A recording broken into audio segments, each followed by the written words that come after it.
কাউকে দিয়ে কোনো কাজ করিয়ে নিতে অর্থাৎ পজিটিভ ভার্ব গঠনের জন্য মেক, লেট, গেট বা হেল্প ব্যবহার করে পজিটিভ ভার্ব তৈরি করতে হয়।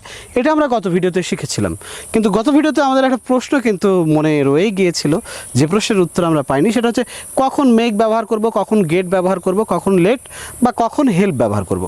আজকে মূলত আমরা সেই প্রশ্নের উত্তর দেওয়ার চেষ্টা করব যে কখন মেক, কখন লেট, কখন গেট আর কখনই বা হেল্প ব্যবহার করব। প্রথমে আসা যাক হেল্পের ব্যবহার।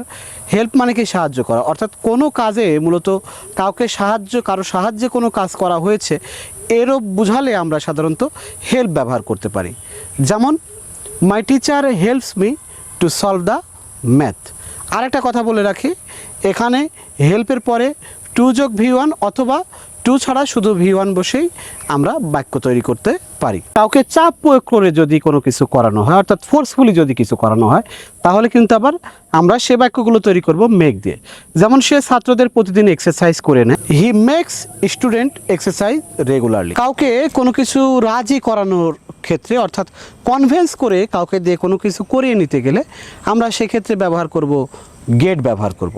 যেমন she got him to clean the room. অনুমতি দেওয়ার ক্ষেত্রে কিন্তু আমরা লেট ব্যবহার করি। যেমন আমার ভাই আমাকে তার ল্যাপটপ ব্যবহারের অনুমতি প্রদান করলো, my brother let me use his laptop. আবার কাউকে যদি দায়িত্ব দেওয়া হয় সেক্ষেত্রে আমরা সেই বাক্যটা কীভাবে পজিটিভ তৈরি করতে পারি, হ্যাভ ব্যবহার করে। যেমন I had the mechanic fix my car. আশা করছি কখন হ্যাভ, কখন গেট, কখন লেট এবং কখন আমরা হেল্প ব্যবহার করব। এই প্রশ্নের উত্তরটা আজকের এই ভিডিও দেখার পরে আপনি পেয়ে গিয়েছেন। আরও একবার ধন্যবাদ সবাইকে।